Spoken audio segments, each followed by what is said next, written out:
Christians all over the world mark Good Friday with church service.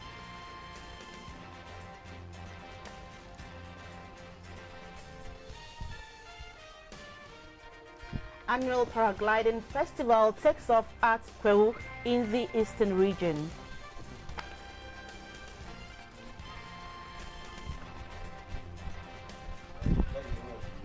And Nigeria indicts more than 300 local and foreign companies over arms scandal.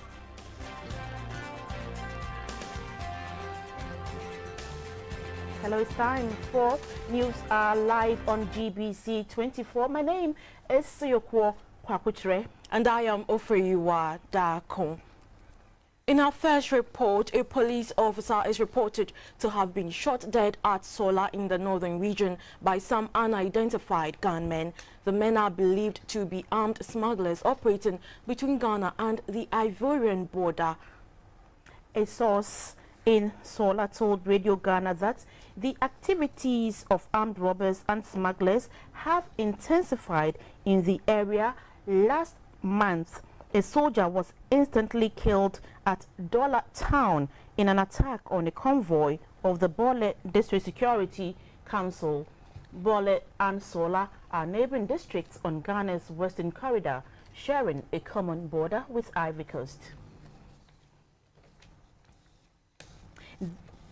President John Mahama has inspected works on the Volta region portion of the Eastern Corridor Road, which stretches all the way from Tema Motorway roundabout to the Upper East region. Until President Mahama revived interest to construct the passage into a highway, not much was known about the Eastern Corridor Road, except perhaps those who plied the very bad road. Napoleon Atukito reports.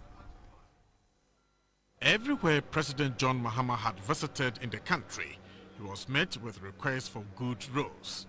That has been one of the foremost demands of the people. Having started work on some of the roads already, the president gave an idea of what he intends doing about the sector in the short to medium terms during his February State of the Nation. After 50 years of nationhood, a greater part of roads in the western region have been without bitumen. Sections of the northern region were in a state of abeyance. The eastern region had their fair share of bad roads, despite its proximity to the capital region of Accra. So pervasive are bad roads that the challenge drew a significant pledge by the president, who says he will ensure the road network in Ghana becomes the best in the sub-region. Arguably, the most ambitious road project the Mahama administration is tackling is the Eastern Corridor Road. Until the president decided to work on it, little was known about that passage. He inspected roadworks between Isikuma Junction to Peve within the Volta region portion of the highway. The Eastern Corridor stretches from Tema through Asikuma, Peve, Have, Hohoi, Jasekan, Dodipepeso and Oti Damanko, all the way to Nakpanduri in the north. Given the extent of work involved, the project has been divided into lots for different contractors. So while the Brazilian contractors work from the northern region, their Chinese counterparts are holding the fort from the Volta region end. The road from Todome Paleme to Golokwati is one of such roads in the Volta region in terrible state. The highway called Eastern Corridor Road will address this and many others along the way. 25 kilometers of Ho roads, 10 kilometers of Hohoi roads, and 4 kilometers of Keta roads are being tarred with asphalt. From Sokode to the center of Ho, the road will be expanded into a dual carriage. The president also said funds were being mobilized for rehabilitation works to start from Frankedua in the eastern region towards Isikuma Junction. A critical part of that intervention were the works done on the Dome Bridge, connecting the eastern and the Volta regions.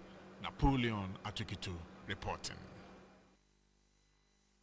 The people of the Volta region have pledged their unalloyed support for President John Mahama in the upcoming November elections, visiting towns like Todomek, Palime in South Dai and Golo-Kwati in Afajatu South. The president was commended for the attention he's given to the region, even as they added to the list of demands. Napoleon Ato Kito reports.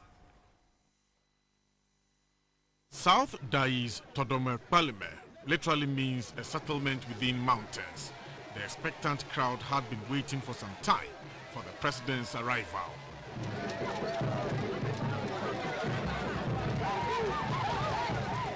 The acting paramount chief of the Parliament traditional area is Togbe Ajaria Kwesi.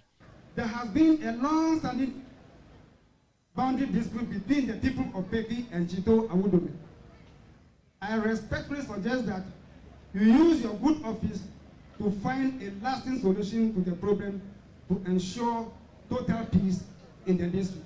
President Mahama responded to issues he raised, including workers' unrest at the Volta Star Textiles Company at Japan. The factory closed down because it was not running profitably, and they owe the workers about 11 months of salary. And so government intervened and said that, look, we need to give the factory a helping hand so that it can stand on its feet again. And so I personally authorized the Export Development and Agricultural Investment Fund, EDIF, to give the factory 6.1 million Ghana cedis to recapitalize it to be able to start working again. EDIF approved the money and has paid the money to the company. Now the discussion is that some of the workers say the money should be used to pay their full arrears. But if you use the money to pay their full arrears, there will be no money to restart the factory. And so the board and management say, look, let's give you between 2 and 3 months of your arrears, and let's put the rest of the money into production so that we ourselves can start paying you your current monthly pay while we clear the arrears by ourselves. That's the whole issue.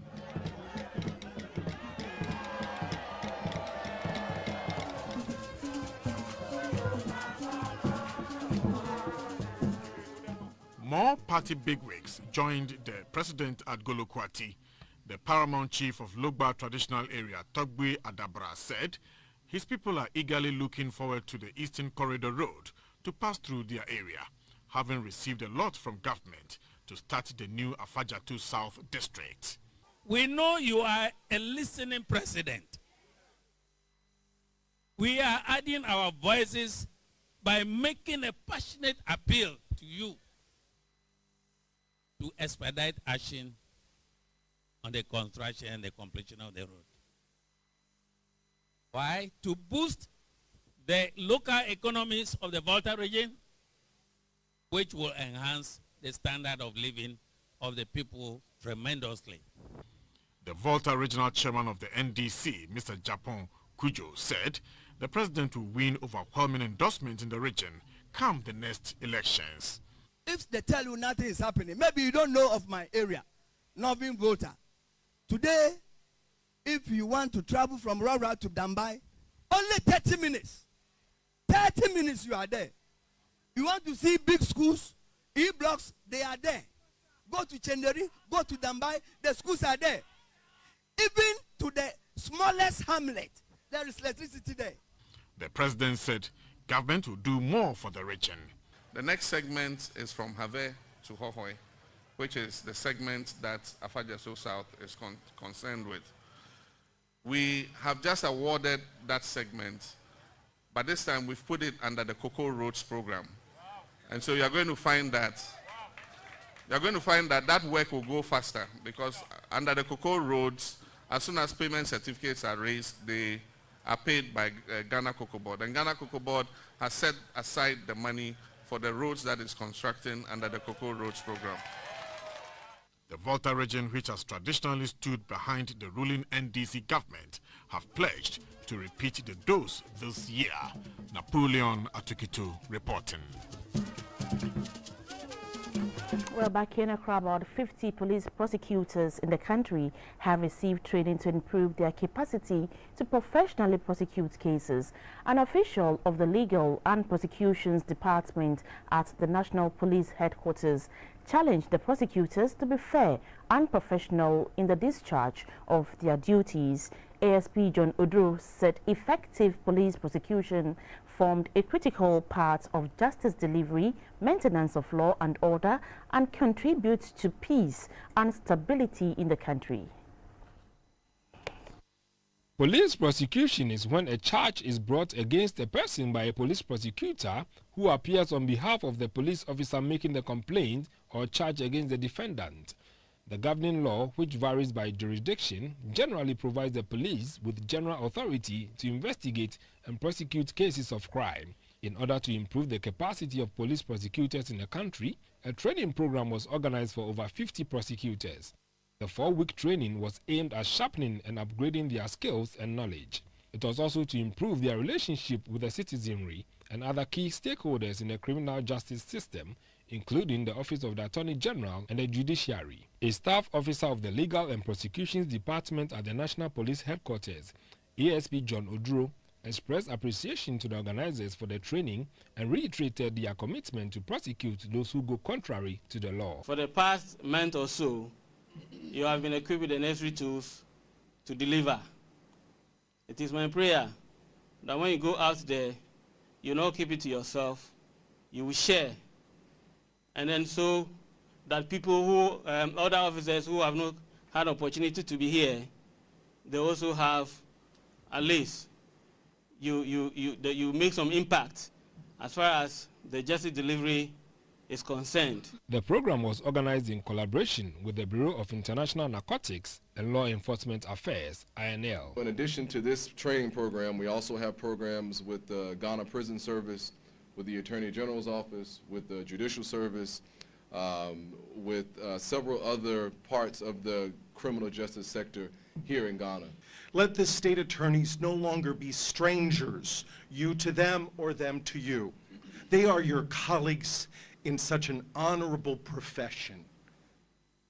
Know them as your colleagues. Let them know that you are their colleagues.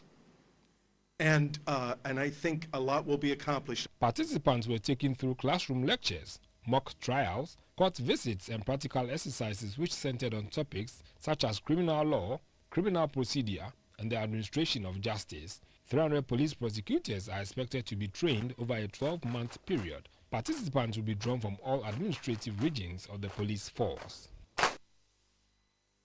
Today is Good Friday, and Christians the world over are commemorating the suffering and death of Jesus Christ, which occurred more than 2,000 years ago. The need for Ghanaians to remain truthful and peaceful as election 2016 approaches is a message that ran through most of the sermons when GBC24 visited some churches in the capital.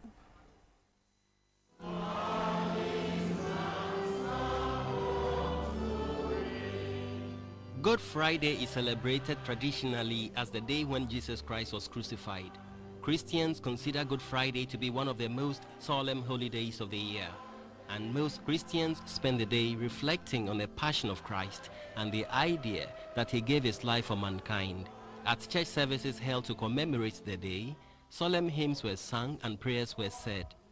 At the Reverend Ernest Bruce Memorial Church, the head pastor, Reverend Dr. Kwesi Batplange, urged Christians to reflect on the death of Christ and live in peace. By his death, every Christian is being called upon to also die with Christ. So that we need to die with our old sinful nature. We need to die with our corrupt behaviors. We need to die with our lies. I want to use it to appeal to every Ghanaian, irrespective of who you are, that you need to realize that we are in our election year, and there's the need for us to pray for the peace of the nation. The associate pastor of the Calvary Baptist Church, Reverend George Solomon Mallet, spoke on the significance of Easter. Even though it's the day that Jesus died, one would have thought that death would have been linked with something that is not good. But this is good because it brings every human being life. It brings every human being hope. And it is our prayer that just like Jesus brings us new life from sin, this nation will also have a new life. This nation will move on into peace and glory and blessing, because this is what God desires for us. Easter signifies that when you even bury the truth will resurrect. Jesus Christ was the truth of the world. He was telling the world the truth, and the world was not ready for the truth. He was crucified because of the truth. But on the third day, what he stand for and what he stood for became a reality.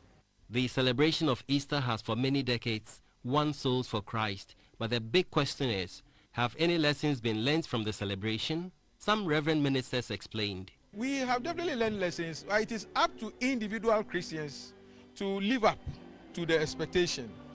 I mean, we have heard the news, we have read the story, we have heard the passage, people have heard the preaching or the sermon. It is up to us to translate the word into action, so that in all things that we do, we will demonstrate the God who has shown his power over life, over death, by giving to us his son Jesus Christ. That should be a lesson to all of us. Some have taken the Easter as something normal. They just celebrate, they go and do their own things, then they come back. If the year comes again, they just celebrate. And some, to others too, they remember what Jesus Christ came to do for the world. That he came to die for our sins. So if somebody has paid for the price of our sins, then there is no need for us to go back to sin. That's why it behoves on all believers to refrain from sin. Sin kills. When we celebrate Easter, it gets one closer to the Lord, and it gives the Christians faith. It gives us much faith in him that he really died and he resurrected for us. It was a spirit-filled atmosphere at the Taifa Park where the Apostolic Church had converged to hold their annual Easter convention. The message that ran through the sermon was for Christians to exhibit Christ-like behavior in their endeavors. Let us come together as Christians to use the Easter occasion to pray for peace, stability, national unity, growth, prosperity, development, peace, coexistence among parties and ethnic groupings. This is a message I want to give to all Christians, even those who are not Christians. Let this occasion guide us. Let us know that Jesus Christ came for peace to prevail in this world.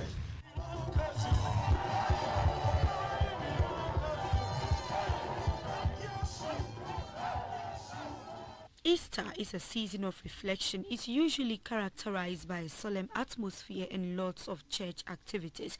But for some, the day is just like any other day. GBC24 visited Kamashi in the Greater Accra region to observe how people here marked the day.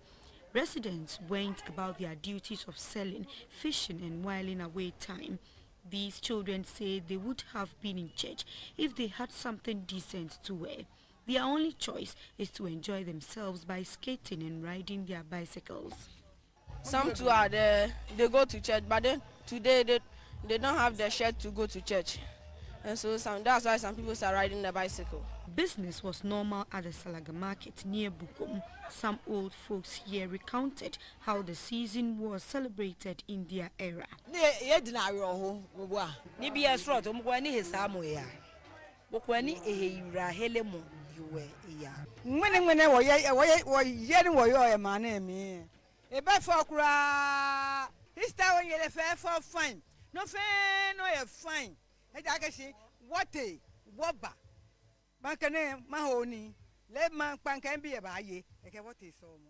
But not everyone here have lost touch with events. Mother couldn't make it to church, but had her Bible with her at the market and was caught unawares reading at the time of our visit.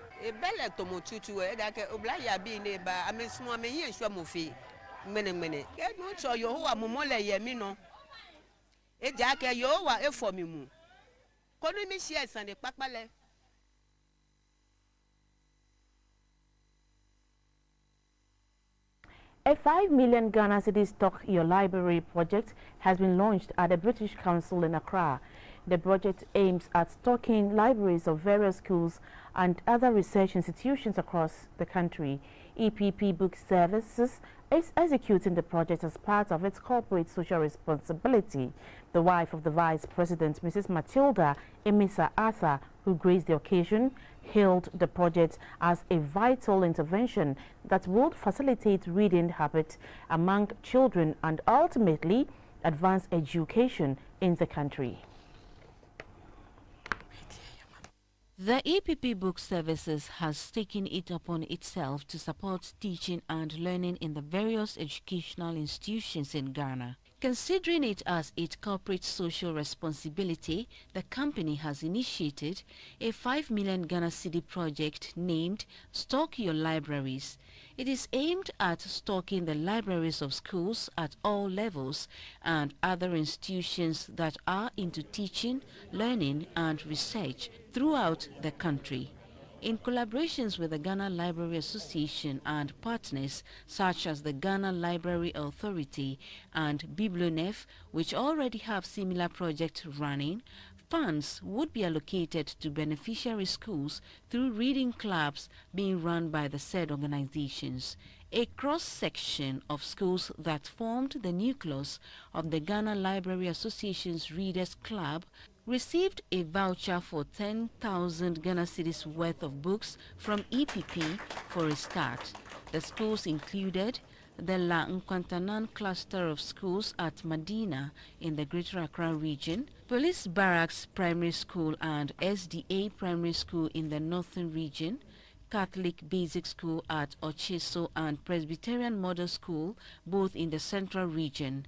More books would be donated from time to time, and other schools and institutions would also benefit from the package. Madam Millicent Brookman-Emisa of EPP Book Services said one of the core objectives of EPP is to support the educational system in Ghana through the supply of books and other learning materials. Our wish at EPP Book Services is that, notwithstanding his or her background, each child deserves and should be able to achieve his or her potential through education. We have a simple task ahead of us. That is to make this possible. The wife of the Vice President, Mrs. Matilda Emisa Arthur, said, although the government from 1999 to 2002, through a DIFID-funded project, put over 6 million books in all public basic schools in the country, there is still a deficit in book stocks in the schools.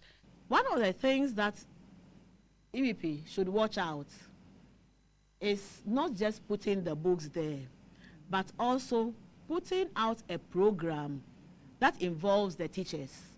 Because if you put books in libraries and the teachers and the staff to man the libraries know next to nothing about how to use those books, then you are not getting anywhere. And remember, our ultimate aim is to help the children to read and for the reading to impact their education. She urged EPP to put in place a monitoring mechanism to sustain the project and assess its impact on the children. The president of the Ghana Library Association, Madame Perpetua Dazi, commended the project and pledged the association's full support for its successful implementation. Theodora Mereto, GBC24, Accra. Year-old Eugenia Achicho of Amasamang is reported missing. According to her grandmother, she came back from school on Wednesday and complained of headache. Shortly afterwards, she started behaving abnormally and ran out of the house. Eugenia is a Form 2 student of the Odogono Senior High School at Awoshi. Anyone with information on Eugenia's whereabouts should report to the police at Amasamang or call her mother on 0246 027 967.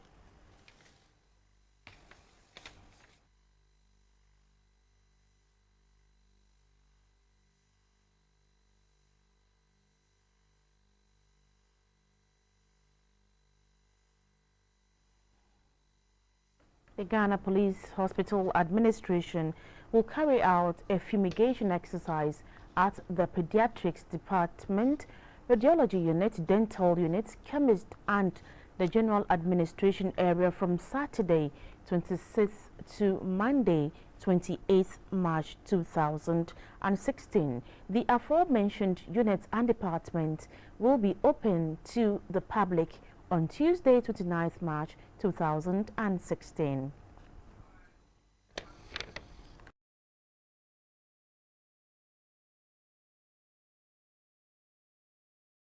Welcome back in business tonight. The Deputy Director for Alliance for Affordable Internet, Kojo Boachi, says the government must build a solid ICT infrastructure and also train Ghanaians, especially the youth, to be well equipped with ICT skills to enable them take advantage of the growing technological age. In an interview with GBC24, Mr. Boachi said the world is gradually moving into the information world and there should be a concerted effort to train the youth to function effectively in the ICT world. I think like any country, Ghana will acknowledge that ICT is a huge part of its future. We've heard today that the world is an information world based on knowledge and will less and less be about the kind of mid-skilled and low-skilled labor that we know that we've heard about today. We're seeing those jobs because of ICT removed. One of the scary statistics that was mentioned today is what will happen when we have driverless cars. How many drivers in Ghana might lose their jobs when we have driverless cars? And that's a vivid example of why Ghana and many other countries need to focus on ICT and how we live in an ICT-driven world. It's going to change the way we live and already is changing the way we live. So a policy based on that looks at ICT and how it can improve human development and economic development is essential. The president of the Institute of Chartered Accountants Ghana, ICAG, Professor Omani Entry, has called on corporate bodies to support research and academic work to help churn out quality human resources for the nation and the world as a whole. He said the role research plays in the development agenda cannot be overemphasized and must therefore be given the needed impetus for the country to realize its full benefits. Professor Omani Entry said this when ICAG established an accountancy chair at the UCC. A $60,000 MOU was also signed to support research and academic work at the UCC School of Business. The Institute of Chartered Accountants Ghana, ICAG, is establishing accountancy chairs to help research work in the various public universities in Ghana. The University of Cape Coast is the second to benefit from this gesture. ICAG says the initiative will impact positively on academic work, business and commerce. The Vice-Chancellor of the University of Cape Coast, Professor Domwini Dabre Kupoli, commended ICAG for the step they are taking. The president of ICAG, Professor Kwame Buesiako Omani Entry, noted that the accountancy business chair would facilitate research into packaging appropriate programs that would be of benefit to industry and commerce. He said this initiative would help improve standards in accountancy practice in the country. Students must be trained to the highest level. Students must be trained as far as their ethical behavior is concerned. This institute stands for integrity.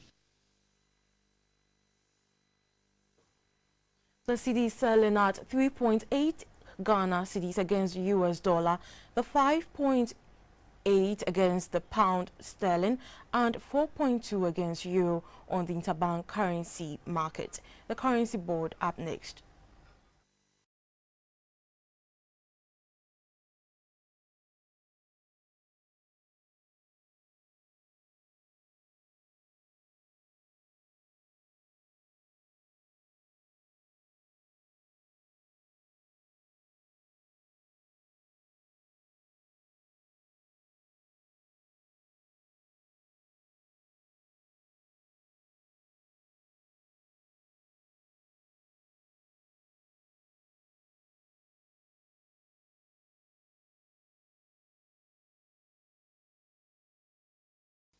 Crude oil lost 33 cents to sell at $39, while cocoa gained $44 to sell at $2,967,000 on the international commodities market.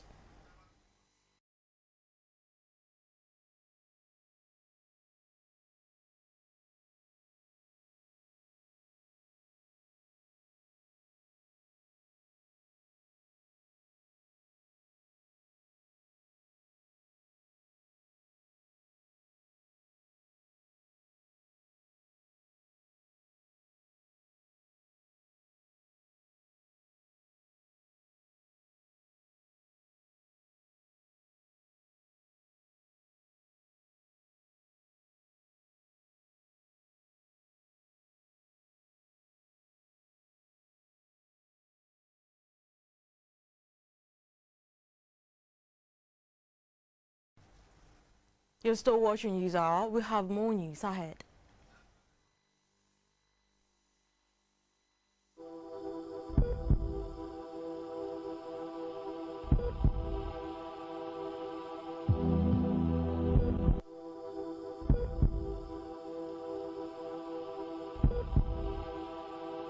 Thanks for staying on. In health, 118 experts from West African countries affected by Ebola have completed a 3-week training in disaster preparedness and management at the Kofi Annan Peacekeeping Training Center in Accra.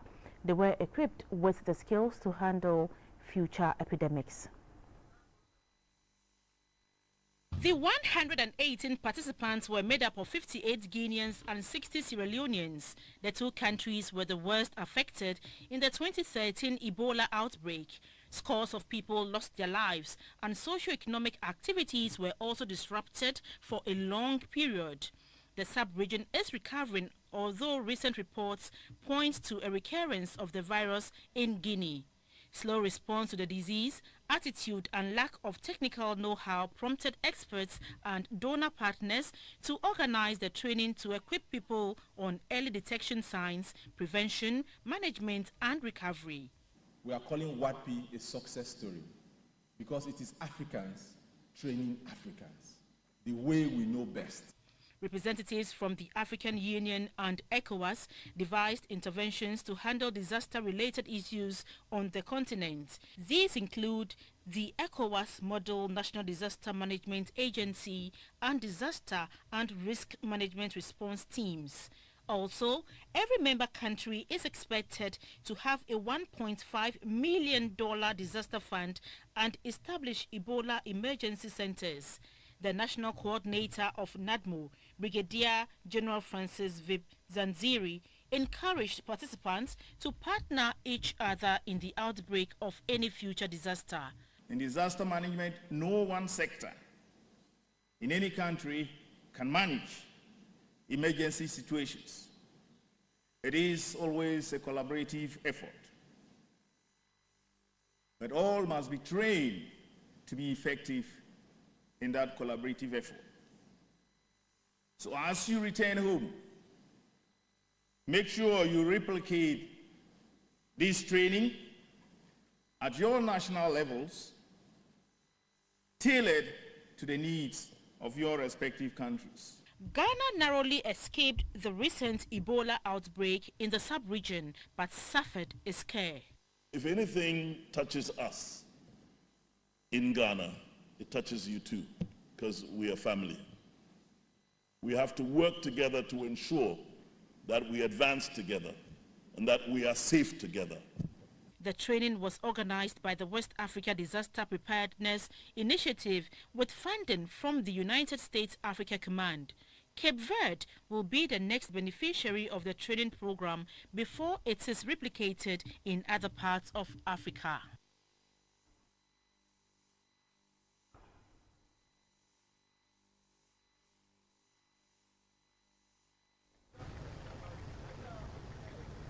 You said after break or?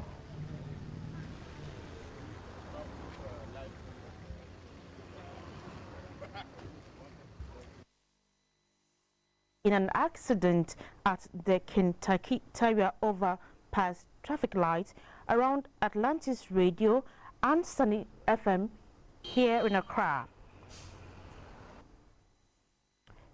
There were no casualty reported.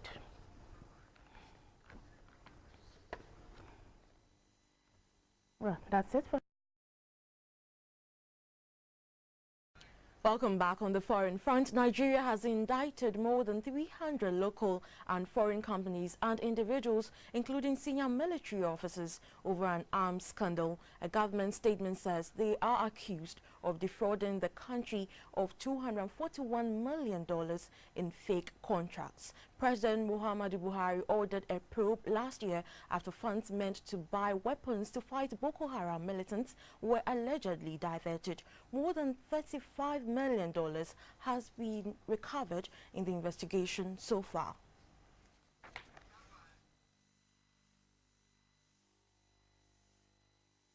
Belgian officials have named the second suicide bomber in Tuesday's attack at Brussels airport as Najim Zakaru and said that his DNA was found at sites of the November Paris attacks. The news came as 3 people were arrested in Brussels in connection with the attacks. Prosecutors said the arrests were linked to a raid in Paris on Thursday where an attack was apparently foiled.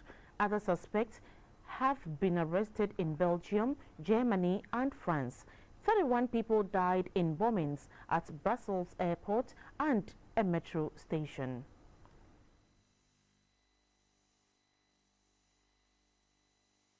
And that's it for international news. Sports is next.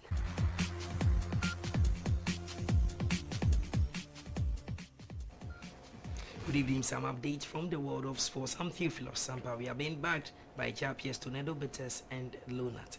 The national under-17 women's football team, the Black Maidens, are on the verge of securing qualification to this year's FIFA Under-17 Women's World Cup. The team plays Morocco on Saturday at the Accra Sports Stadium. Already, the Maidens have a 4-goal cushioning coming into the game.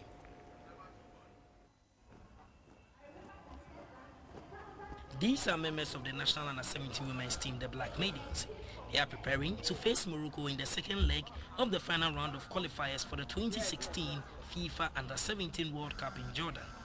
The Maidens, a fortnight ago, beat Morocco by 4-0 in the first leg in faraway Rabat.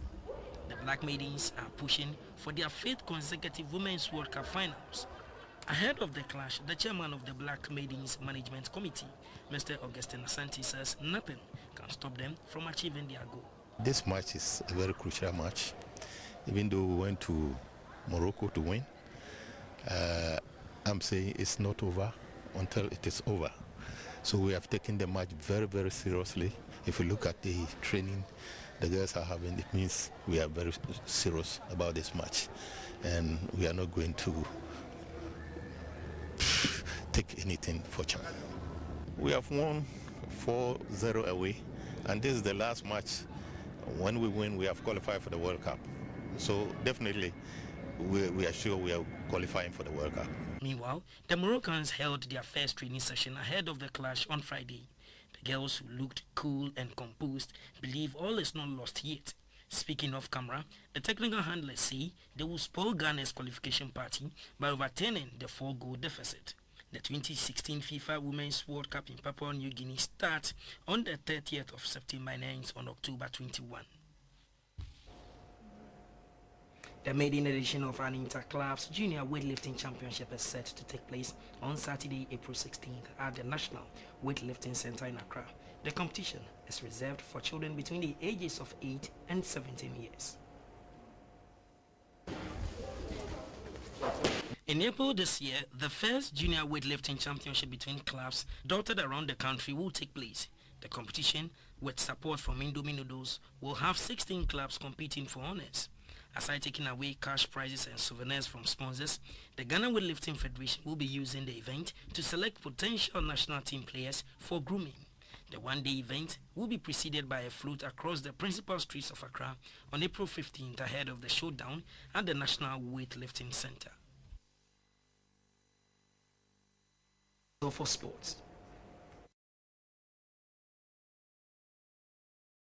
Welcome back. Let's do some entertainment now. This year's paragliding festival has kicked off at Kwewu in the Eastern region. 9 foreign pilots and a Ghanaian are said to be in to assist revelers to fly. The first flight took off at 11:53 a.m. The show is scheduled to start in the morning and close at 6 p.m. each day. Opening the ceremony, the Eastern Regional Minister, Madam Mavis Ama-Frimpong, assured the public of adequate security and safety during this year's celebration. She said they are collaborating with the Ghana Police Service, the Ghana National Fire Service and the National Ambulance Service to ensure security of participants at the festival. The regional minister urged Ghanaians to participate in the event, which is promised to be fun-packed.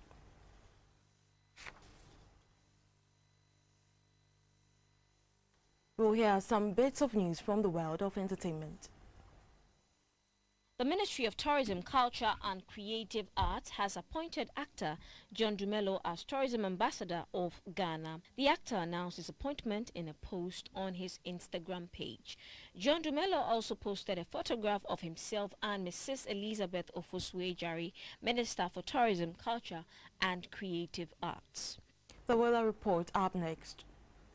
Well, that's a wrap on News Hour. We are on at 10:30 with News Tonight. Thank you very much for staying on. Good evening.